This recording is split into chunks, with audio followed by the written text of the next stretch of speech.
ভিভিএল কোম্পানিটাকে দেখলে দেখাবে দেখুন আজকের দিনে কোম্পানিটা 1% ওপরে একটা ডাউন সাইড মুভমেন্ট দেখিয়েছে, কিন্তু যখন মার্কেট ওপেন হয়েছিল না কোম্পানিটা কিন্তু অনেকটা নিচে এসেছিল।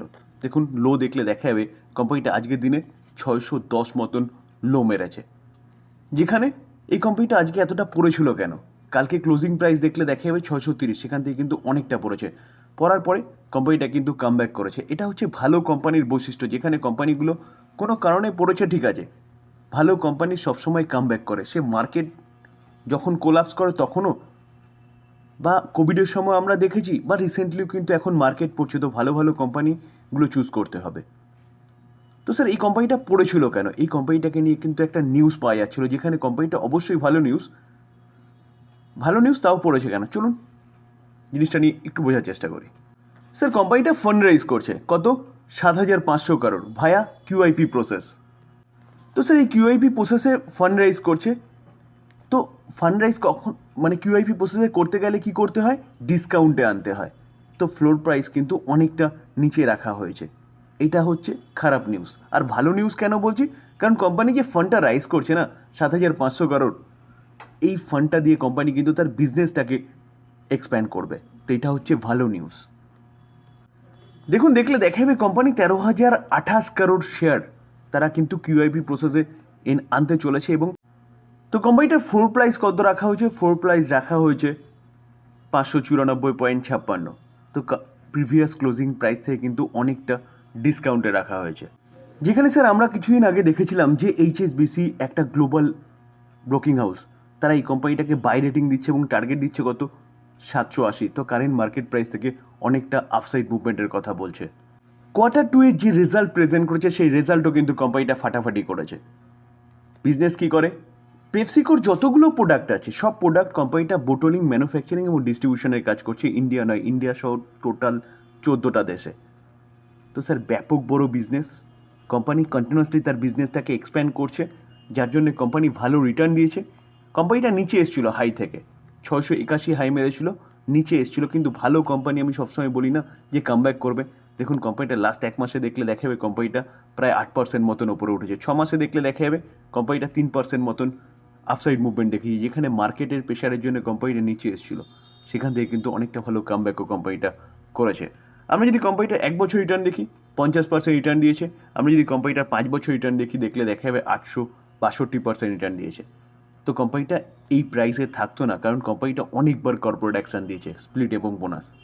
তো এই কোম্পানিটা কিন্তু আপনি রাডারে রাখতে পারেন, যেখানে কোম্পানি যথেষ্ট ভালো করছে। স্যার অটো এনসিলারি কোম্পানি ইউনোমিন্ডা দেখলে দেখা যাবে দেখুন এই মার্কেটে এই কোম্পানিটা 3.62% একটা ভালো মুভমেন্ট দেখিয়েছে।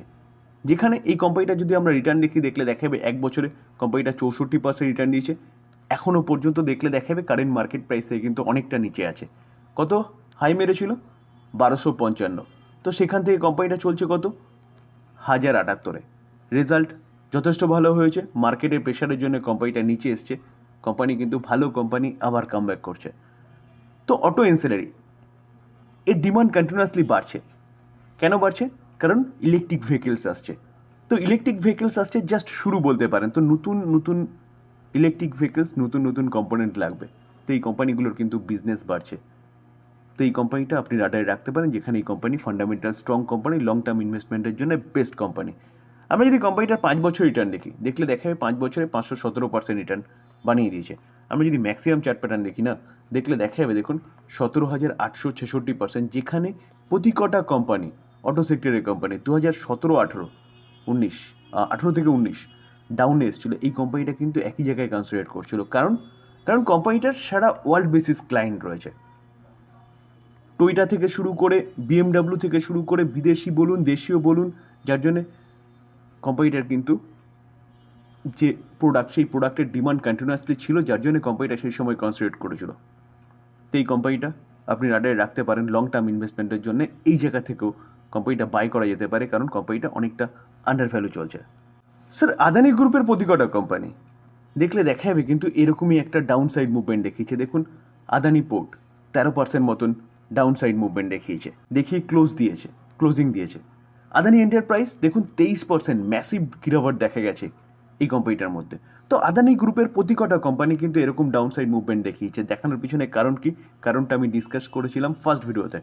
যারা দেখেনি তারা প্লে লিস্ট থেকে দেখে নিতে পারেন, বা আমি ডেসক্রিপশন বক্সে লিঙ্ক দিয়ে দেবো, সেখান থেকেও দেখে নিতে পারেন। এটার মানে এই আদানি গ্রুপ পড়ার জন্যই কিন্তু আজকে আমাদের মার্কেট এরকম একটা ডাউন সাইডে কন্টিনিউয়াসলি ছিল। তো স্যার, আদানি গ্রুপের ওপর একটা এলিগেশন আনা হয়েছিল, কত 265 মিলিয়ন ব্রিভেরি এলিগেশন যেটাকে বলা চলে। তো কেন এলিগেশন আনা হয়েছে, কি বৃত্তান্ত আলোচনা করেছি, কিন্তু এখন কেন এই কোম্পানি নিয়ে আলোচনা করছি? আদানি গ্রুপ টোটালটাই ডিনাই করেছে। কারণ কারণ আদানি গ্রুপ বলছে যে এই যে তার ওপর এলিগেশন আনা হয়েছে সেটা পুরো ফলস, মিথ্যে। এখন দেখার বিষয় যে কি হয়। দেখুন, কোর্টে কেস হয়েছে, তো কোর্টে যেহেতু গেছে তাহলে এখানে আনসার্টেনিটি বজায় থাকবে। তো সেই জায়গায় দাঁড়িয়ে এখন আমার মনে হয় এই কোম্পানিগুলো থেকে একটু দূরে থাকা বেটার হবে, কারণ মার্কেট কিন্তু কোনোদিনও আনসার্টেনিটিকে প্রশ্রয় দেয় না বা টলারেন্স করে না। ইন্ডিয়ান হোটেল কোম্পানিকে দেখলে দেখাবে, দেখুন আজকের দিনে এই মার্কেটে এই কোম্পানিটা 4% মতন একটা ভালো মুভমেন্ট দেখিয়েছে। দেখুন, ফেস্টিভ্যাল সিজন প্রায় শেষের দিকে, এখন ওয়েডিং সিজন চালু হয়েছে। তো এই কোয়ার্টারে ফেস্টিভ্যাল সিজন এবং ওয়েডিং সিজন মিলিয়ে কিন্তু এই কোম্পানিটার ভালো বিজনেস হতে পারে। যেখানে ওয়েডিং সিজনে কোথায় বিয়ে হবে, অবভিয়াসলি রিসর্টস, হোটেল। তো আমি কিন্তু ওয়েডিং সিজন নিয়ে কোন কোন কোম্পানিগুলো আপনি রাডারে রাখবেন সেটা নিয়ে ডিটেলসে আলোচনা করেছি। তো হোটেল বিজনেস কিন্তু ব্যাপক ধামাকা মাচাতে পারে কোয়ার্টার 3-তে, যার জন্য বিভিন্ন ব্রোকিং হাউস কিন্তু এই কোম্পানি নিয়ে বুলিশ। চলুন দেখে নিই ব্রোকিং হাউসরা কী বলছে। দেখুন sir, Sher Khan domestic broking house, তারা বাই রেটিং দিচ্ছে এবং টার্গেট দিচ্ছে কত 910। তো কারেন্ট মার্কেট প্রাইস থেকে কিন্তু অনেকটা আফসাইড মুভমেন্টের কথা বলছে। স্যার, এই আর্টিকেল দেখলে দেখা যাবে যে Indian hotel all time high touch করেছে।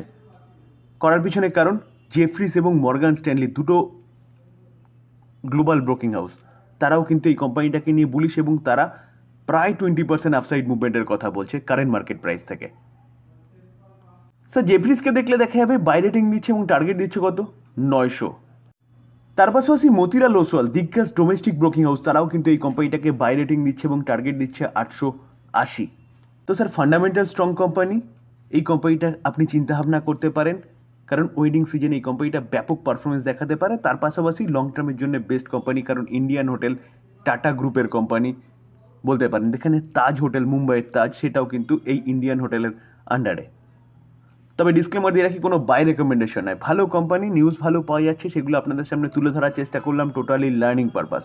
বাই করবেন, নিজে অ্যানালাইসিস করবেন, তারপরে আলোচনা এই পর্যন্ত। যদি ভালো লাগে, যা চ্যানেল নতুন এসেছেন তাদের কোনো প্লিজ চ্যানেলটাকে সাবস্ক্রাইব করবেন, লাইক করবেন, বেল আইকনটা প্রেস করবেন, তার সাথে অল বাটনটা প্রেস করবেন, নোটিফিকেশন সঙ্গে সঙ্গে আপনাদের কাছে গিয়ে পৌঁছাবে। থ্যাংক ইউ, ভালো থাকবেন।